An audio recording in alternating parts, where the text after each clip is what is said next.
It's a bold strategy, Cotton. Let's see if it pays off for him.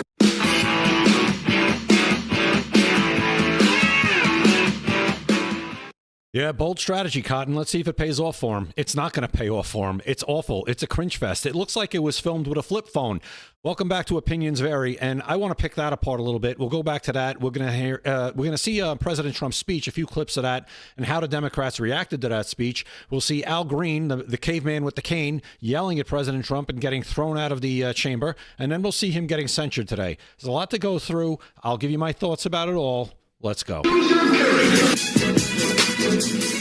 All right, so this is obviously a play on the video game Street Fighter, and a bad play at that. But this is Suli Jessica Wu, Bento Box Queen. I don't know what that means. If you do know what it means, put it down in the comments. No clue what it means. So let's move on. AOC. First of all, where is AOC in this? And AOC, all right, hold on one second. AOC, you're supposed to be like this social media savvy, just, millennial. And how did you disgrace yourself even further than you already are disgraced by going in this video? I'm glad you did. But where are you? What room is she in? What is that print on the wall and on that furniture? What is going on? Is it like some kind of zebra? It looks like, and yes, I've been to these places in my life before I was married when I was a younger man. It looks like that she's in a champagne room. Or it looks like a room from the movie Casino with Joe Pesci and Robert De Niro. Where is she? Somebody help me. And what is that behind her? Is that a speaker? Is that a safe where they keep the singles? I don't know. Somebody, maybe if you know, let me know in the comments. And of course, it's got to say that she's the Latina. She was a Latina. We need to know that, right? No, we don't need to know it. Here we go with the identity politics from Democrats. Even when they're trying to do something like this, they can't help themselves. Lauren Underwood, youngest black women elected to Congress. Young, and again, we have to make sure that we know she's black. I think we could all tell that she's a black woman. But it says black women. Now, does she identify as two women? She's a Democrat. She might identify as two people. So they have youngest black women, or is that just the low quality production that we're dealing with here? Catherine Clark, she's the minority whip from Massachusetts, and she's not into hair dye. Okay, well, that tells you she's an effeminist who's going to let her hair grow gray and look older than she should. Perfectly fits in with that party. Judy Chu, 28th Congressional District, first Chinese-American woman. She's a woman. She identifies as one person. Elected to Congress. Great, and here we go again. She's Chinese, everybody, just so you didn't know. And here's my favorite, and I want her front and center forever. Talking. I want her on camera. I want her speaking. Jasmine Crockett. And believe it or not, this is an attorney. You want her as your attorney? She's actually, this is all an act. The whole accent, the whole, the accent that we're hearing from her is fake. I just saw something with her before she was in Congress and a little younger, and she actually speaks very well. So this is all an act and nothing unusual for Democrats to throw on fake accents to try and trick people and pander to them. Susie Lee, Nevada's 3rd Congressional District, president of communities and schools in Nevada, and she's got 2 sprained fingers. I don't want to know how that happened, but I hope her fingers heal soon. So there you have that. It's absolutely awful. It's completely out of touch. It's getting destroyed all over social media, on X. I think even on that Blue Sky thing that the Democrats go on, that platform. I think it's getting killed there because it's not good. It's just not good. It doesn't land. No pun intended. None of those punches landed. None of them. It just doesn't. It's cheap looking too. It's awful. I could produce that way better on my computer that I'm speaking to you on right now. It's terrible. So the Democrats they can't get out of their own way. Now we're going to see where they really disgrace themselves. And this was at President Trump's joint address to Congress the other night. They went so low that I don't think they can get back up again. Let's go. Now, for the first time in modern history, more Americans believe that our country is headed in the right direction than the wrong direction. In fact, members are directed to uphold and maintain decorum in the House and to cease any further disruption. And there he is, caveman Al Green with his ponytail and his cane. Al Green, during this, he looks like the guy that you might run into at 7-Eleven, standing outside asking for money, and then when you don't give it to him, that's the guy. He'll wave the stick at you and get mad, and you're like, should I call the police on this guy? And that's Al Green. This is a member of Congress, everybody, and being shown around the world. That's your warning. Mr. Green, take your seat. Take your seat, sir. Remove this gentleman from the chamber. The only thing Al Green's missing is like the bag with the beer in it, you know, so you can hide the beer so the cops don't, you know, write you a summons because you're hiding the beer. Democrats sitting before me, for just this one night, why not join us in celebrating so many incredible wins for America? Not going to happen. For the good of our nation, let's work together and let's truly make America great again. And by the way, this was Trump's best speech that I ever saw him give. He looked comfortable. He looks like he's having fun, which drives the Democrats even more crazy because he is having fun in this second term. He has nothing. First of all, he can't run again. He feels like he has a new lease on life, both politically and life, because obviously we know what happened in Butler, Pennsylvania. He's just enjoying himself. And that drives them even more crazy. He's having fun. Unlike the first term where they tortured him, where they threw everything they could at him. Even after he was out of office, they threw everything they could at him and they couldn't touch him. Nothing affected him. He still won. And during the speech, I'm not going to show it, he said, you know, you went after your political opponents. How'd it work out? Didn't work out at all. Nancy Pelosi was ripping Trump's speech up that time in 2020 at his last State of the Union. Okay, now she's sitting out in the audience, not behind him 4 years later. She didn't think that was going to happen. DJ Daniel, he is 13 years old and he has always dreamed of becoming a police officer. This is the moment where the Democrats, I don't think they come back from. There were so many, but this is absolutely rock bottom of rock bottom of rock bottom. As I said, as far down as you can go into the center of the earth, that's where they went with this. And let's get into it. And tonight, DJ, we're going to do you the biggest honor of them all. I am asking our new Secret Service Director, Sean Curran, to officially make you an agent of the United States Secret Service. Look at that kid's face light up. How do you not, if you're human and alive, how do you not feel something good for what just happened to that boy? How?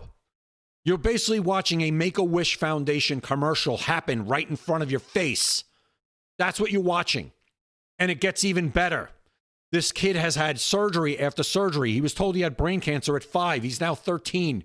He's lived. He's fought through it. He's had surgery after surgery, chemotherapy, radiation, you name it.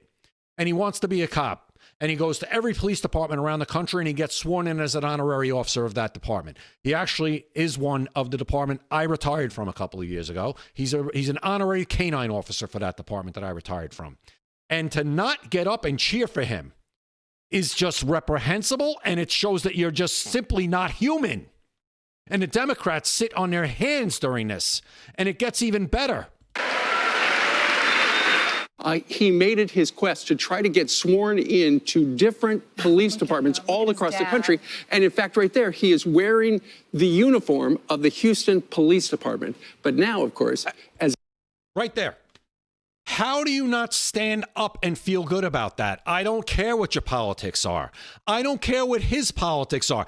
I don't know what his father's politics are. I don't care. As a human being who's breathing and can see and can hear and has a brain and a heart, how do you not feel good about that and stand up and cheer for him? How? You showed your true colors. You're awful. You're awful people. You're an awful person if you don't get up and cheer for that. I don't care what you think. If you don't think that you should get up and cheer for that, you're an awful person, and I don't want to even know you. He hugs Sean Curran, the director of the Secret Service. He is officially and look at Sean's face. Service. Look at Sean's. I've never seen the guy smile. He was one of the guys that tackled the president when. And look, these are Republicans standing in front of us here, looking behind them up in the top right corner. Those are the Democrats sitting down, some of them not even looking, sitting there. How? How? That's who you want representing you? That's who you want representing you. Somebody that could sit there and ignore this moment. How? These aren't human beings. How? I'm going to ask the question. And the more I see it, the more unfathomable it comes to me that you could sit there and not just bring yourself to stand up and just cheer, clap for him, give him a golf clap, but stand up. It's amazing to me. And you know what? Some of them sitting there have to know. They have to know that I should get up right now. I should get up right now. And none of them, if maybe there was one, maybe, none of them had the courage to do it. That is what you call a cult. Bullets were flying, and it was just a beautiful moment. If you have a heart, you just... Exactly. Child, think about what he's been through. Probably chemo, radiation, Right. surgeries. And half the chamber, the Democrats, sat on their hands when that happened right there. Do you have a heart? They sat on their hands when they recognized the family of Lake and Riley, or and Brian and Lawrence, you were talking about this when they announced the capture of the mastermind behind the 13 killed at the Kabul airport. They just sat there. I mean, these are wins, for the country. not for Republicans, right? For America, for the world. 100%. Wins for the world, for America, for the world. Those aren't partisan things. Every State of the Union address has stuff like that, regardless of who the president is. Now, Trump is the master of television, the master of marketing. 100%. He does it better than anybody. He sets up the moment and it just shines. But every president's done it. Bill Clinton's done it. Barack Obama's done it. George Bush has done it. All of them have done it. And you know what? When they bring these people in, they get to invite these people. Congress gets to invite some people. And the president recognized them, not because they were a Democrat or a Republican, but because they're an American that did something great or overcame something incredible.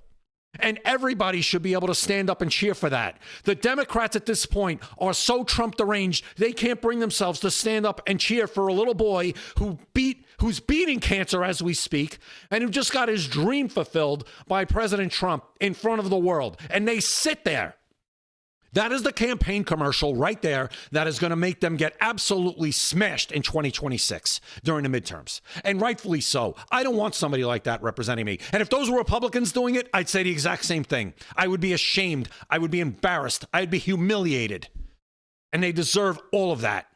Absolutely disgusting. They didn't stand for Lake and Riley. They didn't stand for Jocelyn Nungare's family. They didn't stand for Jonathan Diller's family, who's a New York City police officer who was murdered. They didn't stand for the young man who got into West Point right when President Trump said your application's been accepted. His father was killed. He's carrying on the tradition of his family going into the military. They couldn't cheer for him. They couldn't cheer for the guy who fosters 40 children and who's the firefighter in his town, who's a steel worker. Couldn't cheer for him. Couldn't cheer for anything. Couldn't even bring themselves to stand up and clap. They're sick.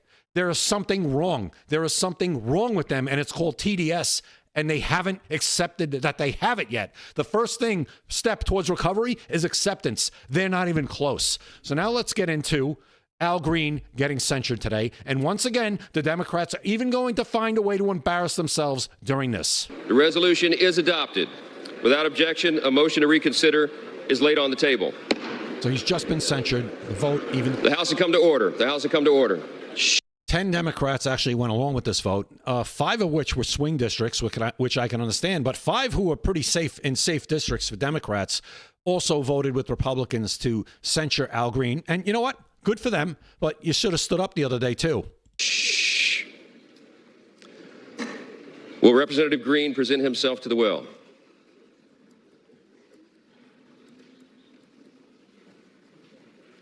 And there he is, walking up with his cane. By its adoption of House Resolution 189, the House has resolved that Representative Al Green be censured, that Representative Al Green forthwith present himself in the well of the House of Representatives for the pronouncement of censure, and that Representative Al Green be censured with public reading of this resolution by the Speaker. And there are the Democrats now, all gathering around Al Green as he holds his cane in the air.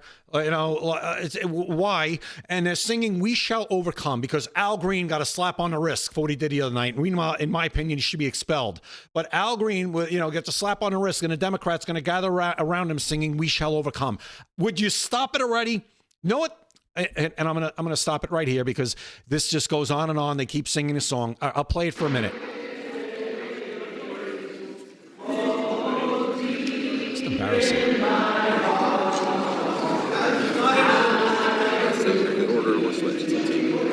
And it goes on, and Mike Johnson just calls a recess after that, but they keep singing.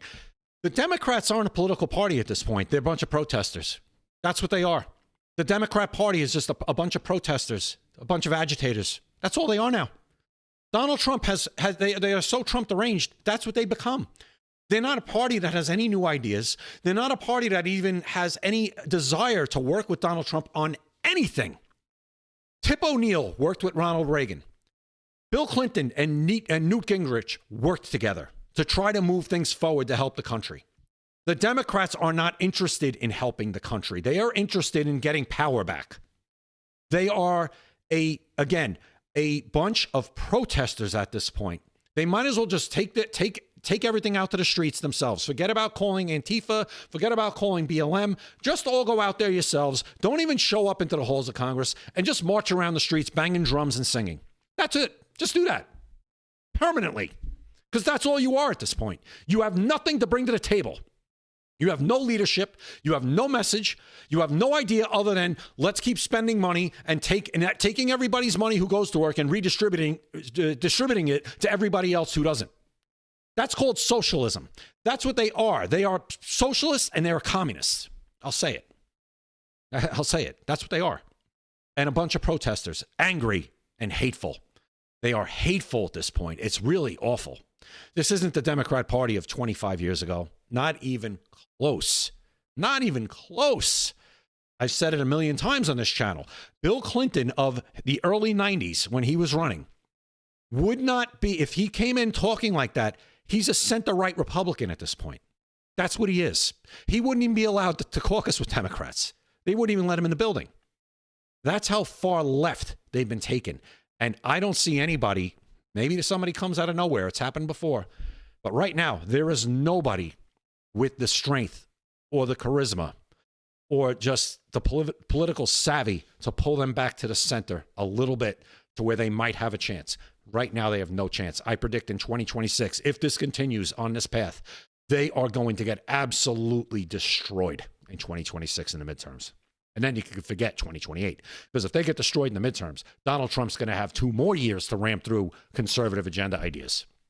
And that'll just be a walk-in for whoever the Republican is in 28. So we'll see what happens. Let me know what you guys think in the comments. I really appreciate you watching. If you're new, welcome. Please like, share, and subscribe. If you're one of my subscribers I've had for a while, I really appreciate the support and the loyalty. It's been amazing. And I'll see you next time right here at Opinions Vary. Opinions vary.